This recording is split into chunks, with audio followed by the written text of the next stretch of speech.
but I'm ready. You ready? Oh, it's the international break, Jason. It's the international break. The best time of the year to watch a movie. Yep, last one. Some say. Last one until March.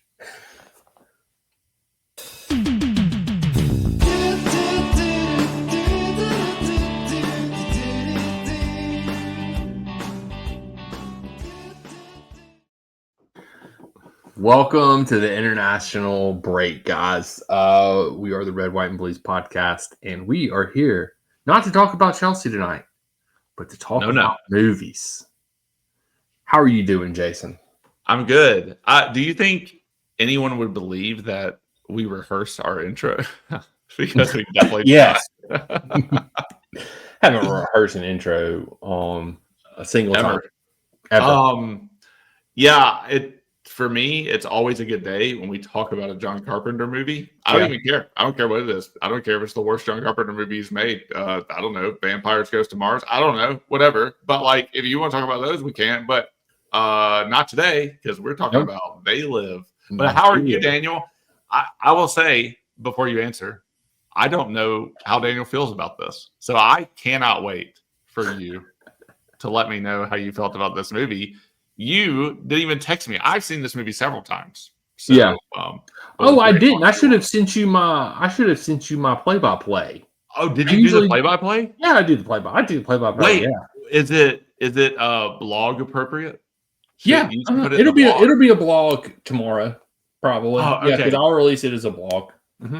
For those of you that don't know, Daniel does a play-by-play of movies, and they are the best things you will ever see. Except for have we released we haven't released No, I'm not releasing that. I'll send it to you, but I'll send it to you. Oh, no, not that one. But our other videos that we're doing, have we released some of those? No. Oh, wait, okay. Which ones? Which videos? I'm confused. The other one about our other international movie where you get mail. Oh, the first episode has dropped. It dropped Sunday. Okay. I need to look at our YouTube channel. Yes, I did drop the first one this past Sunday, so it has dropped. So yeah, y'all go check that out. We're doing a video entitled Mail Time, and where I just open my mail that I get from cards, and Jason reacts to my videos. So that is my second favorite thing that we do. Mail Time. My first favorite thing is Daniel's play-by-play reactions to films. So I'm happy that's going to be a blog. But Daniel, how are you? How are you feeling about everything? Did this movie change your life?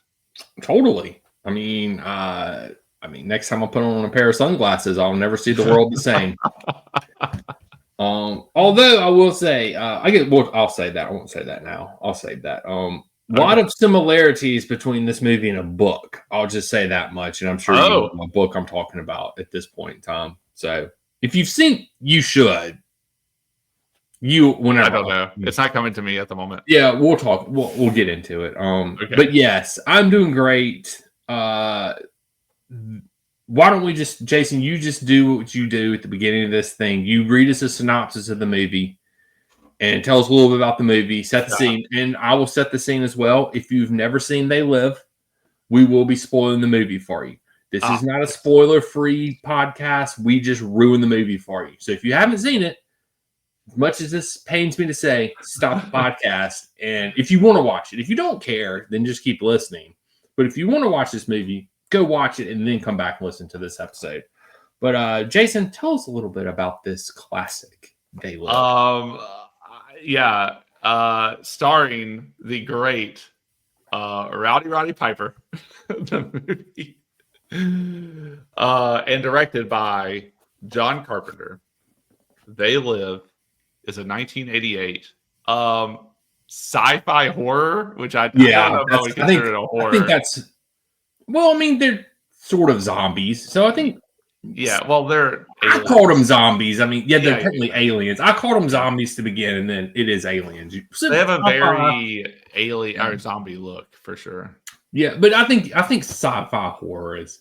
Yeah, horror is a little loose in this one. Slash like tongue-in-cheek. Oh yeah. Satiric. I mean, on Amazon, it's listed as a comedy. So. Yes, because it definitely is. Because it is hilarious. It is hilarious. But Rowdy Roddy Piper strolls up through town, and he is just wandering around. He meets Keith David in a great role. He gets a job as a construction worker, meets Keith David. Yeah. Keith David takes him back to this homeless encampment. That's exactly what I said. Yeah. Yes. Homeless encampment. Yep. And that is where things go awry, because some people that are involved in helping the homeless encampment have this thing going on at this church. So Rowdy Roddy Piper goes to investigate. The church gets raided. Rowdy Roddy Piper discovers some sunglasses that are in the church. Yeah. And behold, these sunglasses let you see the world as it really is. And everything that you think you know, you don't, because you are being advertised to. You are being made to be compliant. The world is not as it seems, because these aliens have come down, and to keep us subjugated and to keep us under their control and compliant, they have subliminal messaging and everything. So these sunglasses allow you to see the aliens for who they are. They look like normal humans just to our eyes, but as soon as you put on the sunglasses, you can see their zombified, horrible look, and they talk into these little things, and they tell people, "Oh, we think they can see us. We don't know." And so they're on to you. They're constantly watching. You can see these little alien spaceships that are flying that are like drone. I mean, they're very drone-like. They're keeping up with you. They come to take you out. They and all the magazines and all the billboards, they'll say things like "obey," "breed," and be happy. Things like that. So that's it. That's basically the movie. And then it is Rowdy Roddy Piper trying to convince people around him and trying to get involved in the people that know this and that know the conspiracy and how they're going to save the world. And that is basically the film. It is Rowdy Roddy Piper, Keith David wearing sunglasses, saving the world from aliens. And that is the movie. That is the movie in a nutshell. And it really... It's crazy because the first 10 minutes of the movie is nothing but Rowdy Roddy Piper just walking around freaking town. Oh my God, yes. And this music in the background that doesn't fit a sci-fi movie. This just got this fat bass line playing. And it is great music. I loved it. I was just boom, boom, boom, with the bass line and stuff. And it was great intro. But I mean, it's a little jazzy, little bluesy, written by John Carpenter. Of course it is, because he writes great music. He writes great Alan Hallrath, Hallrath. Yeah, but it's one of those things. It is very it's crazy because there's a lot of parallels between because there's this group that's trying to tell people, hey, they're going over the airwaves and hey, the world isn't as it seems, and all this stuff. These guys actually are sort of talking about society today. It makes a lot of sense, It's the corporate trying to control you and stuff like that. And I was referencing when he puts on the sunglasses, he sees things in a different light. And like you were saying, he sees the signs that say obey and I've forgotten what the money said something when the guy was holding the money in his hand, or what it all said different. It was very reminiscent of 1984 to me. Yeah. Is it very Orwellian? Yeah. Yes. It's very Orwellian, if you will.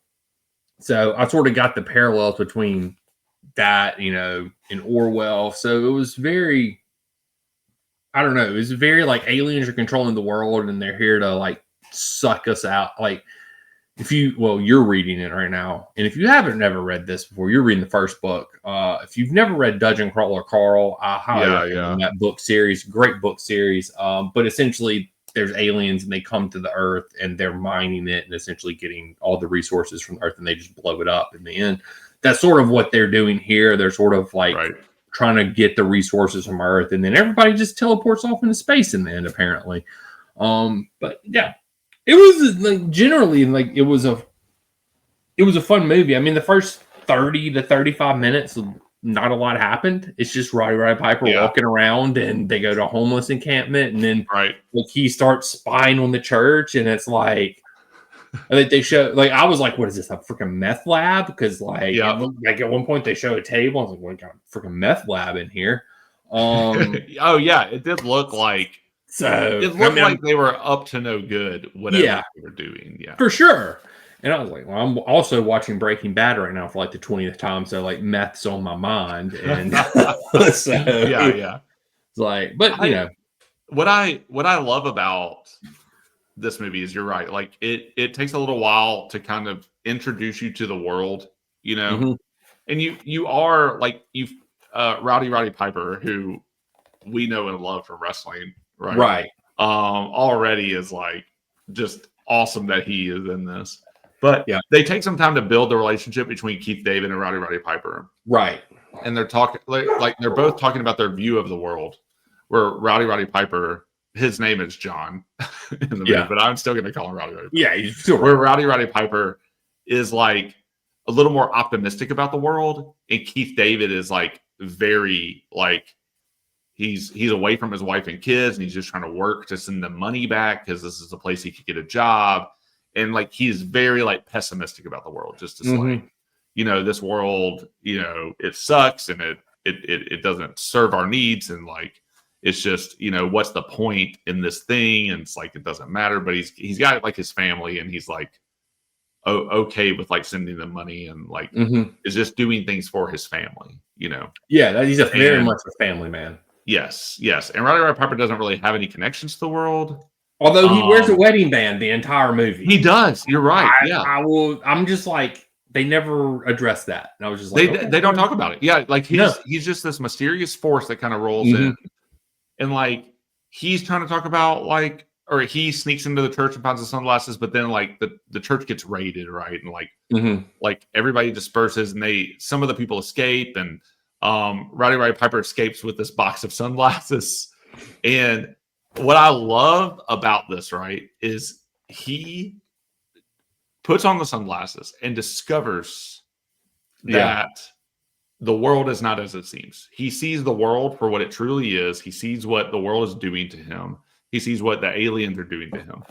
And the dude immediately, like, he immediately goes on a killing rampage. Yes. He is like not taking shit from the aliens. Like he doesn't. It's not a stealthy, thought through plan. Like he finds a shotgun. I don't even know where did he get. He got it from the cop car, because the cops cornered him in an alleyway. Right. Yes. And he beats them up and kills them, and then steals their shotgun, and then just goes. Oh yeah. So he gets the shotgun. He has sunglasses on, right? And he goes into a bank, and he says the very famous line. Oh, yeah. I'm here to chew bubblegum and kick ass, and I'm all out of bubblegum. And great just starts blowing aliens away. To everyone else, it looks like he's killing humans, but like he is just blowing these people away. Because that shotgun is, I mean, it's Carpenter, so it's a bit violent, a bit over the top. Like that's how it's gonna be.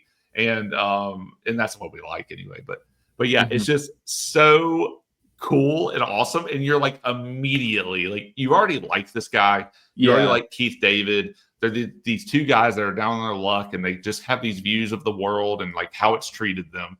And he immediately goes into he's not even like trying to be a hero. He's just like, I cannot believe these creatures exist and are doing this to us. It just flips the switch to I will take them out and I'll go down trying. And there's something like really, it's very reckless, but there's something admirable about like, I am going to take control of my own life back, and this is the way to do it, is just to blow these suckers away. But through that though, what I love about this is like this becomes major news because there's a guy, very noticeable guy, by the way. He's got a mullet. He's got a flannel shirt and jeans. He's wearing sunglasses. He's very recognizable. Very much. He's just gone on this killing rampage. It is all over the news. Yep. And he he kidnaps this lady and makes her drive him to her house. Yeah. And he's trying to get her to put on the sunglasses and like see the world. And she like obviously doesn't want to wear the sunglasses.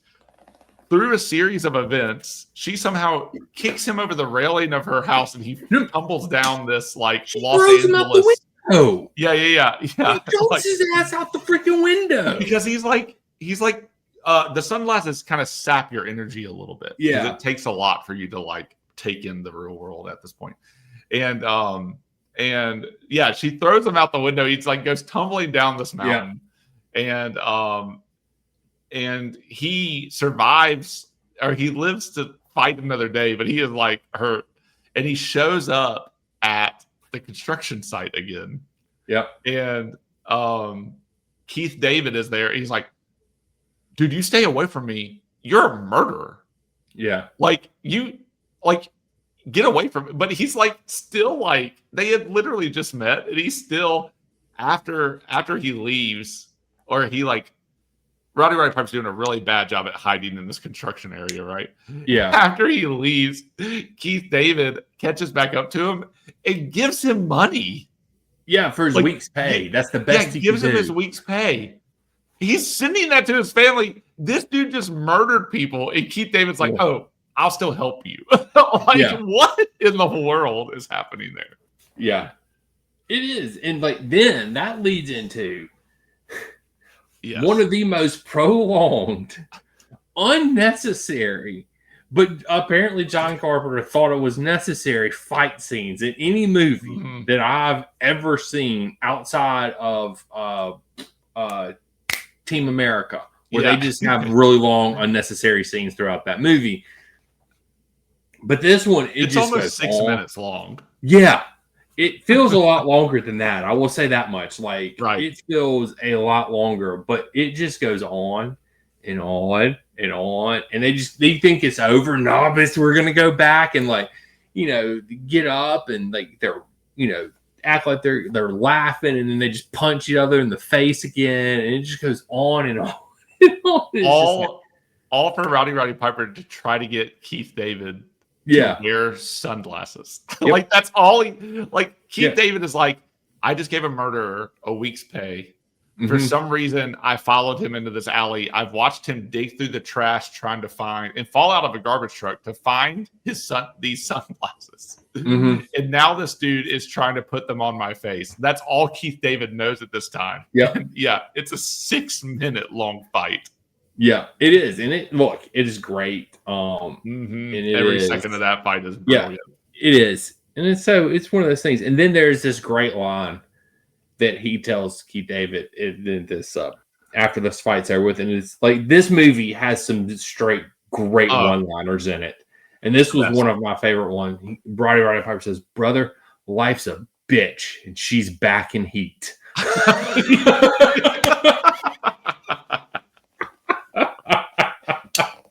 Just like that is so great. And he delivers all of his lines so perfectly. So great. And it is just like all around. And then like they back up with the church crew and find out that there's a resistance movement. As there's gotta be. Yeah, and there's a signal that's being pumped by the aliens that is causing the subliminal messaging to be everywhere. And they've been trying to locate the signal, and sometimes they can cut into it, but they've been trying to locate the signal to take it out is what they're doing. And they show up to this meeting, and then the girl that kicked Rowdy Roddy Piper out of her house shows back up at the meeting, and she's like, "Oh, I had no idea. I believe you now." And then they freaking get raided again. By the people are dying. Like people of the resistance are dying. Like leaders are dying.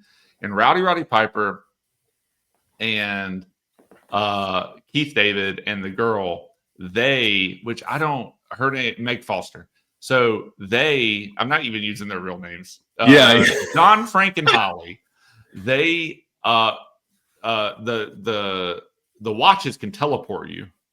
And so they're like at the end of an alleyway getting shot up by the police force, and Keith David throws a watch behind him and it opens up a portal and they jump into it. Or Holly doesn't make it, but Keith David and John, Rowdy Roddy Piper, and Rowdy. Oh man, I need to just call them Frank and John jump down, and they find themselves in what they think is like this kind of warehousey staging area for the aliens, right?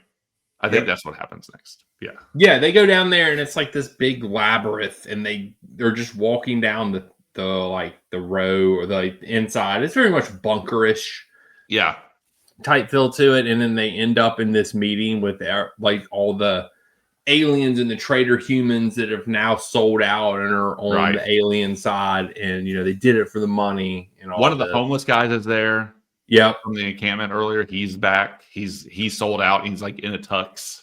Yeah, he shows them sort of around the place, and then they end up at the news studio where they're doing the news broadcast, and they end up they figure out the signals on the roof, and again all hell breaks loose, and they just start shooting people. Well, they get Holly. They get back together with Holly because she works at the news station, and they're then going to cut out the signal. Yeah, and they get Holly, and then, as I put it in here, I said, well, I've been calling Holly a badass bitch this whole time. In the thing, I said, wait, so the badass bitch just appears out of nowhere, because literally they're just running down a hall and Holly like appears in the hallway, and then lo and behold, I said, I knew she was a traitor. How could she kill Frank? He had a wife and kids. Like, what a bitch! She just kills freaking Frank. It is devastating. So I showed this to my wife as well. Did she cry when Frank died? No, not really, but she was upset. So the way they do it is they're running up these stairs to the roof where the signal is. And Holly holds Frank back, Keith David. She holds Frank back, and she puts a gun to his head, and it cuts, and you just hear the gunshot, and it's like a flash of white, and then you're back on the roof. And then John says something, he turns around because he's examining the satellite thing, and he turns around. He's or he says something like, "Hey, we got to get our butts in gear," or something. And she's like, "Well, I can get my butt in gear," something like that. Yeah. And he turns around and realizes Frank is dead. And as soon as Frank got shot, Kristen went, "No, Frank died!" As soon as he got shot. Yeah. So we were invested. We were invested in the characters. Yeah. They were, for such a short period of time for these characters to be together, and for you not to really know that much about them. You knew kind of their view of the world. But Frank, to his credit, started fighting for the cause, where he was just trying to get stuff back to his family. Frank goes out a hero trying to save the world after he also realizes what has been happening. It just kind of is willing to sacrifice everything. So anyway, it's this very strange, there is no lead up to these guys becoming heroes. They're just no, this is a wrong. Yeah. We will shoot our way through to make it right. And that's exactly what they try to do. Yeah. So Frank dies a hero. Yeah, he does. Holly is a damn traitor. She is. She's a traitorous bitch. That's what she is. Not a badass bitch. She's a traitorous bitch now. Yeah. But I do think it's funny though that when people get shot, the only time they ever really show anybody getting shot in this movie is when the cops are raiding the Resistance's house, later in the movie, and some dude gets shot by one of the cops, and his blood splatters on the wall. That's really the only time, because Holly ends up getting shot at the end by Rowdy Roddy Piper. Yeah. And they just show her going, and then she just falls backwards. Nothing happens. And then spoiler alert, Rowdy Roddy Piper gets shot. And he falls gets shot down, taking out the satellite. Yeah, he takes out the satellite, and then he has his iconic moment on the ground where he just flips off the helicopter and everybody, and that's not the real ending. That's not the real ending. I mean, I'm just gonna say, Jason, the first line of my review, this is what I wrote: nudity! ! Exclamation point! hell yeah, brother, I'm here to see Rowdy Roddy Piper's penis. And then the last line that I wrote is boobs. I waited the whole movie to see them. Yeah. I just kept waiting for the nudity. I just kept waiting for it. Because it is non-existent until you see the very last moments, or the very first moments of after the signal goes down, because now everyone can see the aliens. You don't need the sunglasses anymore. You can see what they really look like because the signal is gone. Mm-hmm. Everything is revealed after the signal goes down, thanks to Rowdy Roddy Piper. And the very last scene is lady having sex with a man. Yeah. She's on top. She's top. And then he's like this very gross alien guy. And I can't remember what he fully says. Something like, "Come on, baby, why'd you stop?" or something. Yeah. And that's the end. That's the end of the movie. Yep, that's in the movie. She turned around. He's an alien. That's the end of the movie. You see some people reacting to other aliens, but the end of the movie is two people having sex. One of them, the lady, is realizing that she's having sex with an alien. He's like, "Come on, baby." I don't know. I mean, that is a great ending to the movie. Amazing. I mean, it's amazing. That whole ending sequence, like you get the death of Frank, which is sad, and then you get Rowdy Roddy Piper, the sacrificial lamb hero. You saw it coming after Frank, right, flipping off the camera. The aliens as he's dying and blowing up the satellite dish, and then some girl just topless riding an alien, and hey, come on, baby. What a great, you get your whole, all your emotions are touched in the last 5 minutes of this movie. Oh my god, dude. It is in some ways it is like a perfect film. Yeah. Because it feels like it's very easy watch. It feels really low stakes. It is very deep in terms of so deep. Because Carpenter said he made it in response to some of the things going on with the Reaganomics at the time, and it's very anti-capitalist and so, but you can read a lot into it, and people have written philosophical things about. Oh, you can, could, but it's also ridiculous and camp and hilarious, and it's being headlined by a wrestler. At the end of the day, this movie is just what it is. It's this very unique, iconic piece of 80s filmmaking. Yes. And it's like just a shit ton of fun. It is. So, it is that's the thing about this movie is you can take this movie as serious as you want to. You could, you said, you can write a philosophical piece on this movie. There's a lot of, like I said, the Orwellian aspect of it. The rich selling out, the alien, the overlord's theme, and government suppression of the people. There's a lot of things that you could get into with this movie in the weeds. Or if you just want to see a wrestler kill a bunch of aliens with a shotgun and go on an adventure, there's also that aspect of this movie. And it's just fun. So if you're one of those deep philosophical people, you'll like this movie. But if you're one of those lighthearted people like myself, who doesn't necessarily always like to look deep into the meaning of movies, it was a blast. I had a lot of fun watching it. It was a great choice, Jason. A great choice. It's one of the all-time greats, in my opinion. I just want to read some more quotes. Read some.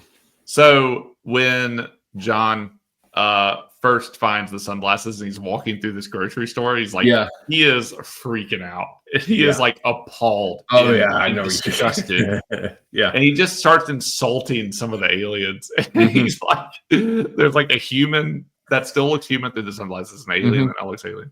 And he looks at the human. He's like, "You're okay. You real effing ugly." And then he says, "You look like your head fell in the cheese dip back in 1957. Yeah. I don't know what that means. Oh man. Oh man, it's so good. There was where was the other line? Oh, I don't remember what this was referenced to, but at one point he said, "Beat your feet." Oh yeah, yeah. Like, There's one where he says, "Oh, during the fight, he says, I'm giving you a choice: either put on these glasses or start eating that trash can." And Frank just says, "Not this year." not this year. Oh, and then he also says, John says, "Mama don't like tattletales." I can't remember what that's a reference to, but that is just. It's like I say it sometimes. I'm just like, "Mama don't like tattletales." Where's the? Oh, there was a deep philosophical line. Where was it? Oh, that's like pouring perfume on a pig is another thing that he says. One of the resistance things graffitied on the wall is "They live, we sleep." Mm-hmm. So it's like that kind of thing. Like you get this resistance, you get these overlords.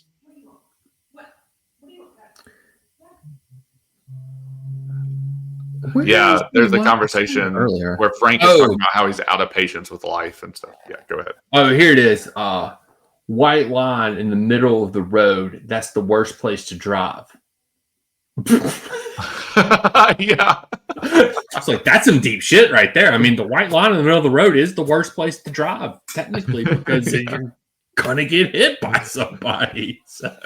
I think this is when John finally gets Frank to put on the glasses. He says, "You ain't the first son of a bitch to wake up out of their dream." That might have been when they're at the hotel room, because after they have their huge fight, they go check into a hotel room. Yeah, that's when they get back into the resistance. Yeah, I do like. There's a scene when the cops come to destroy the homeless encampment, which I might add, the only thing that survives their destruction is the television that they were watching in the homeless encampment. Only thing that survived the destruction, but they're hiding in some building. It's not the church, but they ran away. They're hiding in a building, and they go in there, and there's these two. Rowdy Piper saved a guy and brought him with them. They had ran to this building, and there's two random people standing in a corner, and he's like, "You go with them." And it's like this tiny ass room, and it's like there's nowhere to go. Like he's like, "You go with them." And they like hug the guy or whatever, and then there's this black guy just sitting down at the table.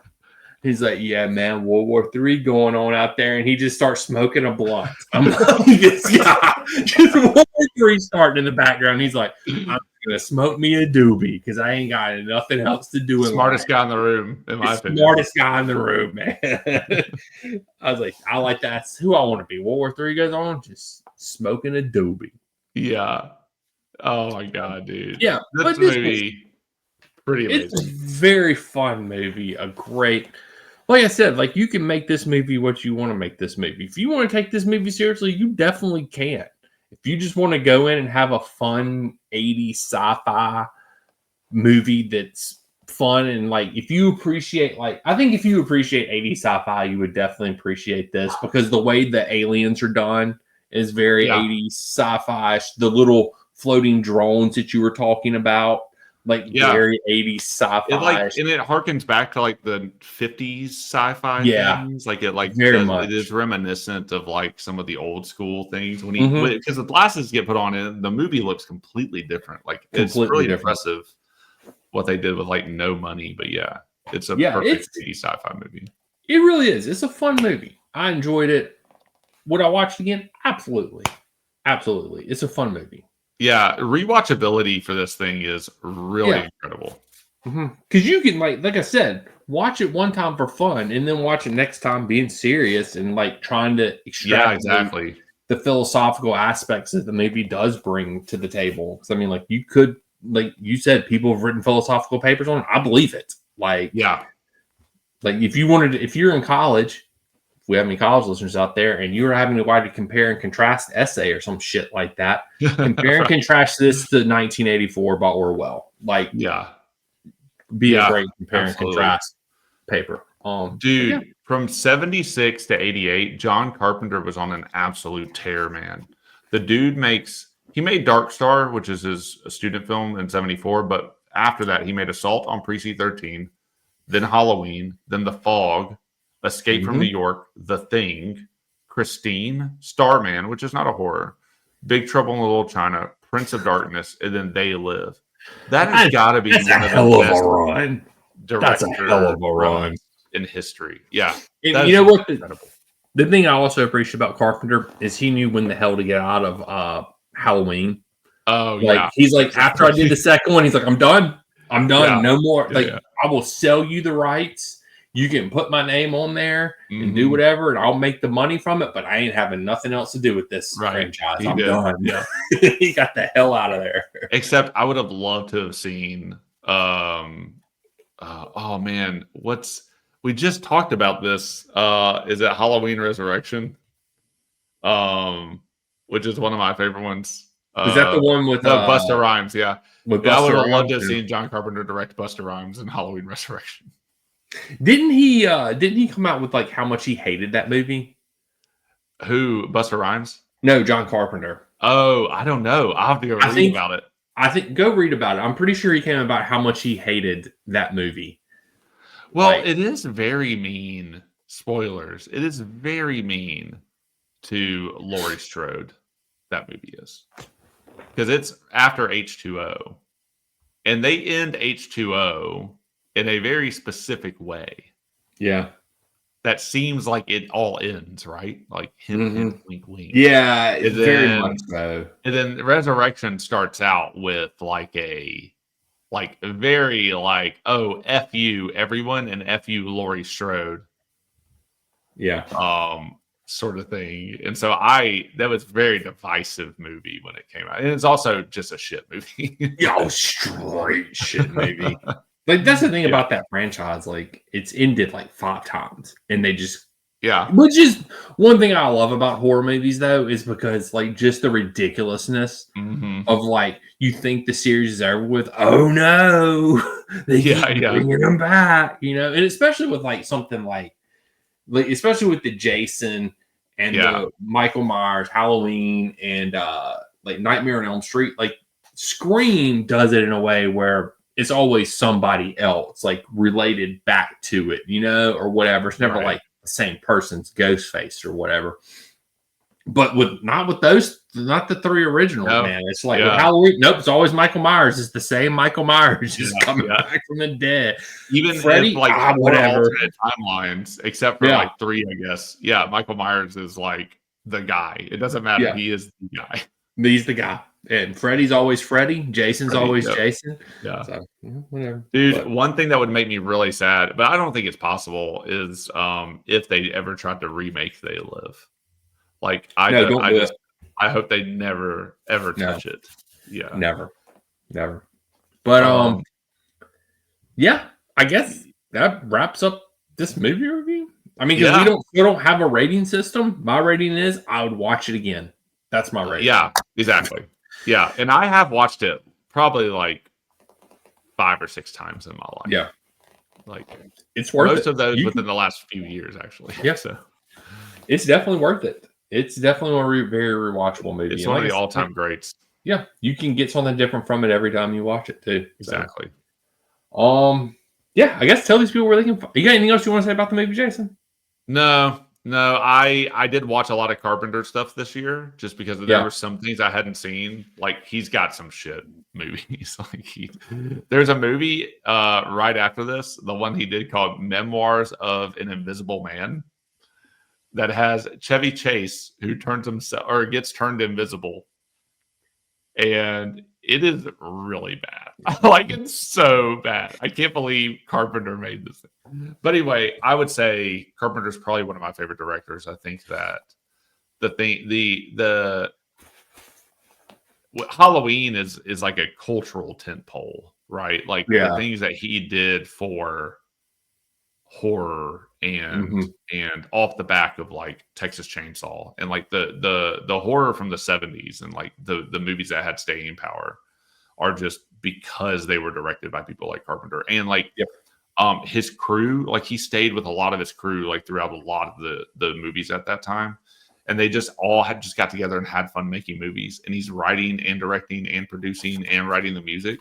There's just a lot to admire, and there's a lot to admire like just taking this type of idea and turning it into something that can be like, I think you said it perfectly. You can watch it for fun and you can watch it again and it'd be profound. And you can watch it again the third time and you can get something different out of it. And like, I just think there's something to that. And I think Carpenter's one of those that is like really good at just making simple, like just showing you simple ideas in a way that allow you to experience them differently over time. And like in from rewatch to rewatch, or just from like the time you're a kid to the time you're now. And like this movie is still very prescient in a weird way. Like you can still look at a lot of parallels today from some of the things they were dealing with then, or some of the things we've just kind of been dealing with all time. So, because aliens are among us. So just, hey, like just for all of you, spoilers. Here. I don't know if you know They're that. Here. But Daniel and I are going to do a conspiracy podcast one day. So we'll talk about aliens on there. We'll let you know our real thoughts on that. But for now, I'll leave it there. But yeah, I think perfect film means a lot of different things to a lot of different people. They Live as a perfect movie in my mind. It's so I would give it 5 stars or 5 alien penis balls. Balls. Yes. Yeah, it's I enjoyed it. Loved it. Would definitely watch again and recommend it to people. So I guess tell these lovely people where they can find us, Jason. Yo, we're on X, Instagram, and Substack. If you want to read our reactions to movies and Chelsea FC, which will be coming up soon at 6:30 in the morning, Daniel. Yeah, unfortunately. Unfortunately, Jason. Do you have more thoughts about that? I just don't like 6:30 games. Yeah. That's it. So it's just one of those things. Yeah. But the 6:30 games are back. Next week, we'll probably have a little teaser episode midweek about some Chelsea news that has happened since they last played. Some big news. Well, I guess we'll be behind the 8 ball on some of the other podcasts, but look for our thoughts on some of these things on X, Instagram, and Substack, and Daniel's movie review, his play-by-play. That is one of the highlights of these reviews. So don't miss out. Check us out. We made it easy for you at Red White Blues FC. Yep, and follow us on YouTube. Subscribe, like us, like the video. Bell on, notification, comment, whatever the bell on, baby. Bell on, baby. But do that, and if you listen to us, we're on Apple, Spotify, wherever you listen to your podcast at these days. And do check out. There will be a blog up. There will be multiple blogs up this week because we are going to do a episode on the front of shirt sponsor. And let me just tell you guys, little teaser. It's not all it's cracked up to be. You want to tune into that episode because I have a lot to say about the front of shirt sponsor deal, quote unquote, that has happened at Chelsea. And there will be a blog up with links and everything, with sources cited from my research that I've done and how much of a shit storm that this should be, but it's not for whatever reason. But yeah, tune in later this week for our thoughts on the front of shirt sponsor deal that Chelsea has struck. But yep, until next time. We'll catch you guys and gals on the flip side. We hope that this weekend Chelsea kicks ass while we chew bubble gum. Hopefully we're not out of both. Flippity floppity.